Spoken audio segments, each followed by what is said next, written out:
அனைவருக்கும் வணக்கம். நான் ஒரு பதிவு போடணும். என்ன சொன்னால் அவசர பதிவு உண்டு. நாங்கள் ஒரு பதிவு போடுறதுக்கான காரணம், இந்த காரணத்தை நீங்கள் கட்டாயம் பிரித்து சொல்லுங்க. நாங்கள் கடந்த 30 வருஷமாக போராடி அதுக்குள்ளே நிறைய பேரை புதைச்சி நிறைய பேரை கொண்டு குவிச்சு போட்டு நாங்கள் இப்போ ஒரு அரசியல் நோக்கி அரசியல் ரீதியாக நாங்கள் பயணிக்க வந்திருக்கிறோம். ஆனால் இருந்தும் நேற்றைய தினம் செம்மணி புதைக்குழி பகுதியில் நடந்த சம்பவங்களை எங்களை ஜீர்ணிக்க முடியாமல் இருக்குது. என்ன காரணம்னு சொன்னால், உங்களோட உள்வீட்டு பிரச்சனைகள், உங்களுடைய வீட்டு பிரச்சனைகள் கூட உங்களோட வீடுகளில் வச்சுக்கொள்ளுங்க.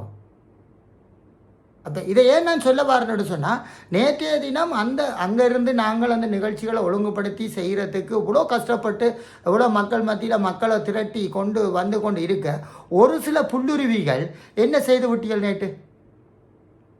சரி சிவிகே சிவஞானம், தமிழரசு கட்சியினுடைய சிவிகே சிவஞானத்தை நீங்கள் கலைச்சிங்கள். அது சரி, எங்களோட வீட்டு பிரச்சனை, எங்களோட கட்சி எங்களுக்குரிய கட்சின்னு சொல்லி நீங்கள் கலைச்சிய. சரி, அங்கால பார்த்தா சாணக்கியனை கலைச்சிய. அப்போ ஆளுங்கட்சி ஒன்று அந்த இடத்துல வருகின்ற பொழுது அந்த ஆளுங்கட்சியை நீங்கள் கூப்பிட்டு வரவேற்று சரி கதைச்சிருக்கலாம். பாராளுமன்றத்தில் பல விதியத்தில் ஆளுங்கட்சியை கதைச்சிருக்கலாம். அதை நான் எல்லாரும் பாராளுமன்றத்தில் எத்தனை கண்டர் இருக்கணும், பாராளுமன்றத்தில் எத்தனை பேர் காட்டி கொடுத்து போய் நிற்கிறீர்கள், பாராளுமன்றத்தில் எத்தனைங்கிற தமிழ் கட்சியில் எத்தனை பேர் எத்தனை முதுகு தேய்ச்சி போட்டு நிற்கணும் தெரியுமா உங்களுக்கு? அதாவது வடமாகாண, அதாவது இலங்கையினுடைய கடத்தொழில் அமைச்சர் என்ன அவர் இங்கே வந்துட்டாருண்டா, அவரை நான் தான் வீடியோ எடுத்து அவரை உள்ளே கூப்பிட்டேன். ஐயா வாங்கோன்னு சொல்லி நான் கூப்பிட்டேன். என்கிட்ட அந்த வீடியோ இருக்குது. அவரை கூப்பிட்டதுக்கான காரணத்தை நீங்கள் யோசிக்கணும்.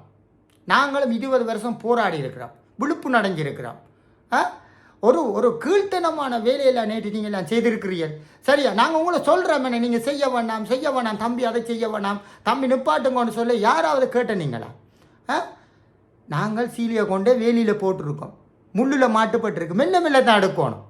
இப்போ இருக்கிற ஜென்ரேஷனுக்கு என்ன உங்களுக்கு விளங்குது? உங்களுக்கு என்ன தெரிஞ்சு நீங்கள் செய்து கொண்டு இருக்கிறீர்கள்? அதோட முதிர்ந்தவர்களும் தேவையில்லாத வேலை பார்த்து போட்டியன்னுட்டு அப்போ அவர் உள்ளுக்கு வந்து அவரையும் கதைச்சி அவரும் ஒரு சைனை வச்சிருந்தால் அவரும் கையெழுத்தை வைக்க விட்டுட்டு அதுக்கு பிறகு அவரோட நீதியை கேட்டிருக்கலாம்ல. ஒரு நியாயமான ஒரு புத்திஜீவியல் இல்லையா அந்த இடத்துல?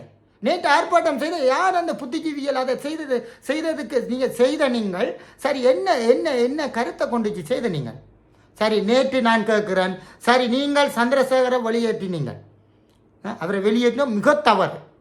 நான் அடித்து சொல்கிறேன், நீங்கள் சந்திரசேகரம் ஐயாவை வெளியேற்றினது மிக தவறு. சந்திரசேகரம் ஐயா, ரஜீவன், அப்போ அவையே நீங்களான வாக்களித்து கொண்டு வந்து நீங்கள் பிறகு என்னத்துக்காக நீங்கள் அவையை கலைச்ச நீங்கள்?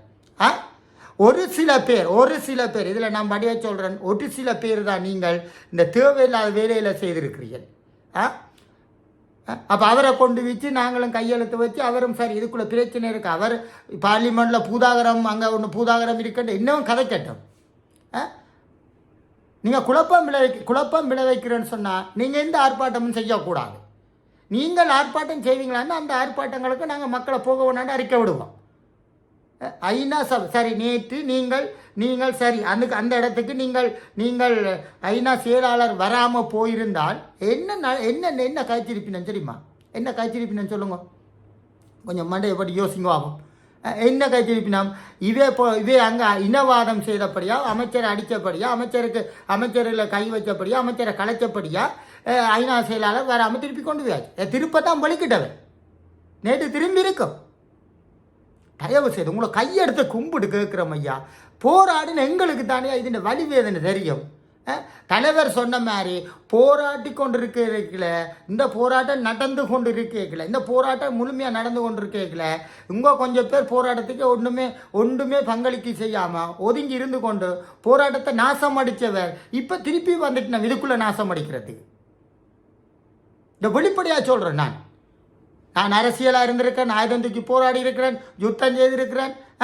நாங்கள் இதெல்லாம் செய்து போட்டு தான் இன்றைக்கு வந்து கம்மன் இருக்கேன். நாங்கள் அரசியலுக்கு வரவே மாட்டோம் ஐயா, எங்களுக்கு ஒன்றும் தேவையில்லை. எங்களுக்கு அரசியலும் வேணாம், ஒன்றும் வேணாம். நாங்கள் அதுக்கு கேட்கல. நாங்கள் எங்கள்ட மக்களை பாதுகாருங்க, மக்களோட உரிமையை கேளுங்கோ. இன்றைக்கு வெளிநாட்டில் இருக்கிறாக்களை நான் இதைத்தான் சொல்கிறேன். சும்மா தேவையில்லாமல் பணங்களையும் காசுலையும் கொட்டி போட்டு என்ன நடக்குது இங்கே? நேற்று நாங்கள் செய்த பிழையை இந்த அதான் நான் சொல்கிறேன், நேற்று நாங்கள் விட்ட தவறு இந்த உலகம், அதாவது நேற்று ஐநா செயலாளர் அங்கே வராட்டி கவுண்டிருக்கும். அது ஏதோ அந்த மரணித்தவர்களுடைய தியாகம் தான் அவர்கள் அழைச்சி கொண்டு வந்தது. நீங்கள் அழைச்சி கொண்டு வரையில் ஒருத்தர் அந்த மரணித்த தியாகிகள், எங்கள் உறவுகள், செத்த உறவுகள்லாம் அந்த இடத்த கொண்டு வந்து காட்டின, அவ்வளோ மக்கள் வெள்ளத்தையும் கொண்டு வந்து காட்டினது. தயவு செய்து நீங்கள், நான் கதைக்கிறேன், நான் வந்து என்ன ஜேபிக்கு சார்பானவன் அன்று நீங்கள் நினைச்சிடக்கூடாது. பொதுவான கருத்தை தான் சொல்கிறேன், பொதுவான ஒரு செயற்பாடு சொல்கிறேன். என்ன நீங்கள் என்ன செய்ய போறீங்க? இப்படியே வருகின்ற ஒவ்வொரு அரசாங்கத்தையும் நாங்கள் பகைமையாளர் ஆக்கி கொண்டு வருகின்ற அரசாங்கம் என்ன இப்போ சரி, நீங்கள் இது யார் செய்தது? சந்திரிக்கா செய்தது, மைந்த குடும்பம் செய்திருக்குது, ரணில் செய்திருக்கிறேன், இப்படி கனவேர் செய்திருக்கிறேன். அது போறோங்க. இப்போ புதுசாக வந்த ஜனாதிபதியினுடைய அமைச்சர் சந்திரசேகர் ஐயா அவடத்துக்கு வாராருன்னு சொன்னால் அதை கௌரவப்படுத்தியிருக்கணும். நீங்கள் கௌரவப்படுத்தினீங்களா? கௌரவப்படுத்தல. சரியான தவறுக்கு மேலே தவறு. இதை நான் சொல்கிறேன். தயவு செய்து ஒட்டு மொத்தத்தில் நீங்கள் அதில் விட்ட தவறு, அது சார்பாக ஐயா மன்னிப்பு கேட்குறேன் நான். நீங்கள் வந்தது சரி ஐயா, நீங்கள் சரியான ஜனநாயகத்துக்கு வந்த நீங்கள், எங்களோட மக்கள் உங்களோட தவறா சீனிக்க சிவஞானத்துக்காக நான் மன்னிப்பு கேட்குறேன். சரி, அவர் வந்தது, அவருக்கு நாங்கள் நடந்ததை நாங்கள் அதை ஏற்றுக்கொள்கிறோம்.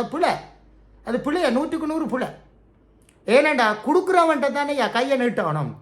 நெடுகாலம் நீங்கள் இனவாதத்தை கட்டிக்கொண்டு சண்டித்தனத்தை கட்டிக்கொண்டு நெடுகாலம் நிற்க முடியுமா உங்களால்? என்ன செய்துட்டீங்க? எவ்வளோ காலம் என்ன பிடுங்கி கிழிச்ச நீங்கள்?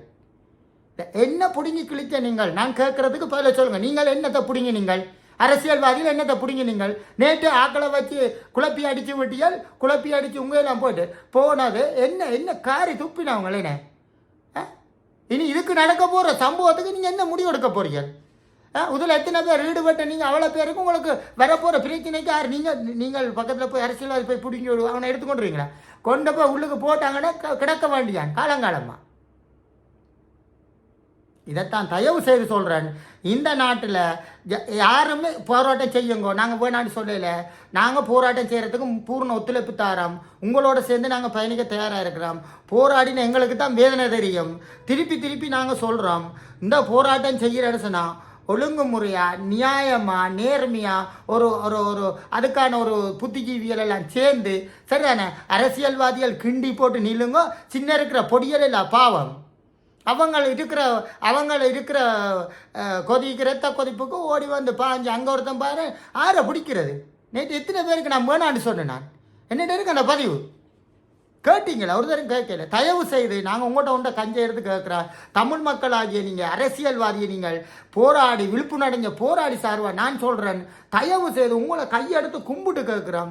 எந்த ஒரு நேரத்திலையும் தயவு செய்து ஆர்ப்பாட்டம் செய்யுங்கோ. எங்களோட பிரச்சனையை உலகத்துக்கு கொண்டு வாங்கோ. அதை நாங்கள் வரவேற்கிறோம்.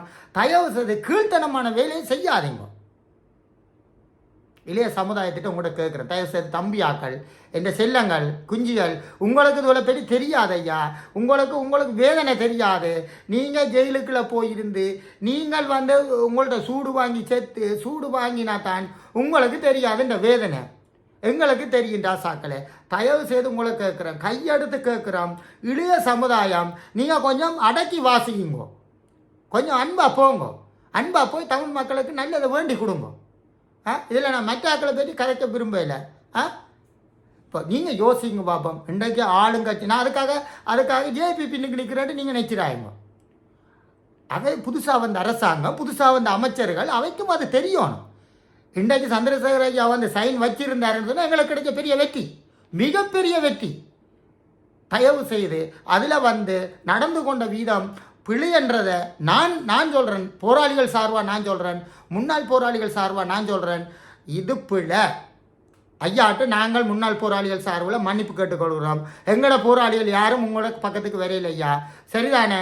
இதில் வந்து யார் ஈடுபட்டான்னு சொல்லி உங்களுக்கு தெரியும். இதான் நான் சொல்ல வர விஷயம். அவர் வந்து ஒரு அமைச்சர், அவர் மேலே நீங்கள் அவரை தள்ளினது, அவரை இழுத்ததுன்றது பிழை, மகத்தான புலி என்றதை கூறிக்கொண்டு எனக்கு நீங்கள் எப்படி கோமண்ட் அடித்தாலும் பிரச்சனை இல்லை. நான் சிஐடியோடைய நிற்கலை, ஆமியோடைய நிற்கலை, நான் எந்த கட்சியோடையும் நிற்கலை. நான் பொதுப்படையாக தான் நான் சொல்ல வரேன், சரிதானே? எனக்கண்டு சில ரெஸ்பான்சிபிலிட்டி இருக்குது. அதை கொடுத்து நான் போகணும் இலங்கையில். இலங்கை சட்டத்துக்கு ஏற்ற மாதிரி நான் நடந்து கொண்டிருக்கேன். தயவு செய்து எல்லாரும் இதை புரிஞ்சு கொண்டு இது சரியோ புளியோ அப்பால் நான் கழிச்சா சரியோ புளியோ நீங்கள் என்னவும் சொல்லுங்க, எனக்கு பிரச்சனை இல்லை. என்ன பொறுத்தளவில் இது நேற்று நடந்து கொண்டது ஒரு அராஜக செயல், நேற்று நடந்த கீழ்த்தனமான வேலை. இதுகளுக்கு நாங்கள் தயவு செய்து இதுகளெல்லாம் இனி வரும் காலங்களில் நிப்பாட்டணும்னு கூட கேட்டு அமைதியான போராட்டங்களும் எங்களுக்குரிய தேவையான விஷயங்களை நாங்கள் கதைச்சு கொள்ளணும்னு கேட்டு விடை பெற்றுக்கொள்கிறேன்.